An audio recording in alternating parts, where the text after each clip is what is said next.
Picture this. Someone asks you what you want for dinner, and you feel it, that slight blankness, that hovering, or maybe you're reaching for a preference in your mind and you can't think of something kind of oddly quiet where your preference should be. It's a small thing, dinner's a small thing, but if you sit with it for a moment, you might notice that that blankness isn't just about dinner. It might be about the weekend, might be about what you'd do if you had real time to yourself. It's about the question that your friend asks, what would make you happy right now?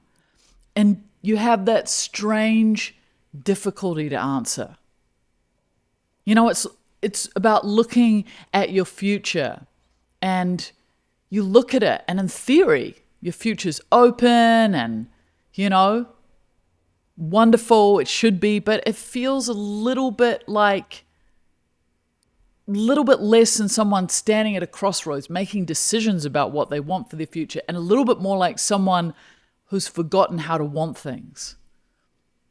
This is one of the most quietly distressing experiences a person can have. I come up against it consistently. And it's one of the least discussed. It's not depression. It's not burnout in any dramatic sense. It's just a dimming of desire, a loss of access to what you want, what your own inner compass is. And I see more and more and more of it. And I know how it happens, not just from the research that I do around this topic because it comes up so consistently, but from my own experience and from years of conversations with people who carry this particular difficulty. And what happens is it happens gradually. It usually happens to people who are very good at paying attention to what everyone else needs.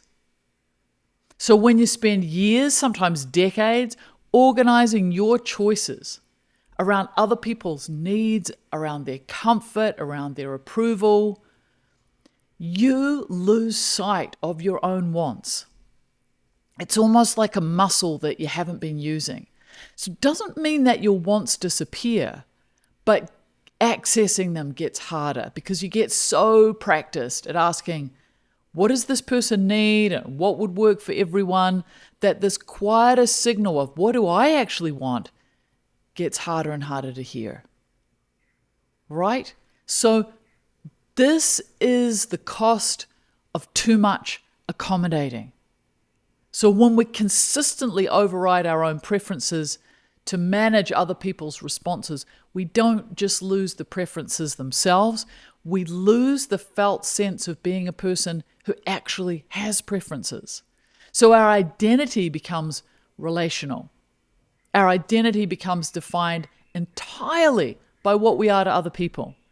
And that self, our own self, the one who exists when no one needs anything, starts to become unfamiliar. But there's also a perfectionism piece in this. I find that many people who struggle to identify what they want, they've learned somewhere along the line that wanting the wrong thing or the disappointing thing or the selfish thing or the thing that is an inconvenience to other people is dangerous. So early on, they start editing. And before the want even forms, there's already a filter running. Is this acceptable? Is this allowed? And eventually, the wants stop making it through that filter altogether. So what you end up doing is you end up editing yourself before you've even had a chance to feel what it is that you want. I went through a long chapter of this. I was in a home where it was always like, what was needed of me, what was wanted of me, what was I allowed to want, what was I not allowed to want. That was a big piece. And when I got the freedom to actually start figuring out what I wanted, I didn't even know how to step into that. I remember when I was younger, I had this unexpectedly free afternoon, and instead of feeling relief and yay, I had this low-grade panic. What did I want to do? I genuinely didn't know. So what helped wasn't trying to think my way to preferences. It was something smaller and more physical. Just noticing. Just starting to pay attention to the moments of small aliveness in me. You know, those things that made me lean in rather than not want to be there. Thinking about the conversations that left me energized versus the conversations that left me depleted. And those moments where time moves differently, we get lost in it.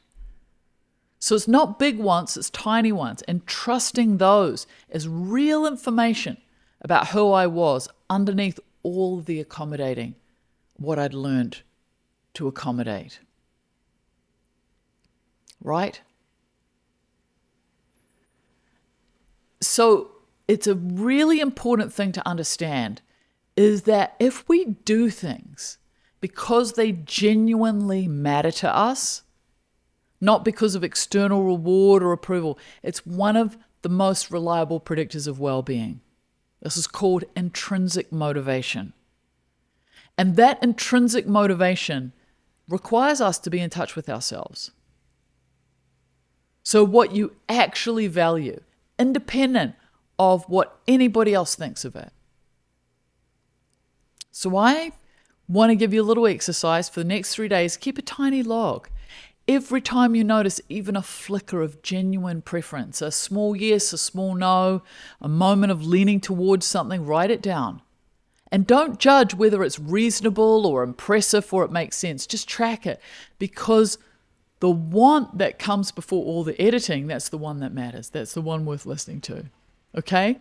If you're curious about where your happiness baseline sits right now, take the free quiz. You'll find it in the notes. So you didn't lose yourself all at once. You can find your way back the same way, one small, honest want at a time. As always, be kind, take care, go gently in the world.